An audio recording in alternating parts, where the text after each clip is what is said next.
Сейчас будет действительно сюрприз. Еще один. Сюрпризов много не бывает. Я приглашаю на эту сцену человека, который специально приехал из Москвы сегодня на наш концерт. Это солист группы «Баян Микс», хороший человек, композитор, автор следующей песни Сергей Войтенко.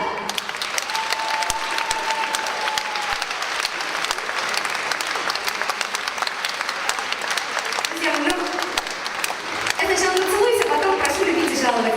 Сейчас будет премьера песни. Для меня страшно волнительно, скажу честно, потому что сегодня много получилось спонтанных дуэтов. Но этот дуэт не спонтанный, он давно запланирован. Просто я, честно говоря, совершенно не ожидала, что найдется возможность у Сергея в его плотном гастрольном графике приехать сегодня к нам. Но он узнал, что вас так много, что вы его ждете. Вы его ждете? Я поздравляю тебя с сегодняшним концертом, с концертом группы «Ярмарка». Я уже извиняюсь, что я в другом концертном наряде, потому что мы только что были в Новом дворце. Ну, да. Вот. Но песню, которую я сочинил для ребят, и которую хотим мы вместе сегодня спеть, это премьера. Сегодня полная премьера, и для нас тоже в том числе. Вот мы оба волнуемся. Вот, надеемся, что вам эта песня понравится, потому что скоро она появится на радио. Если она вам понравится, она появится быстрее.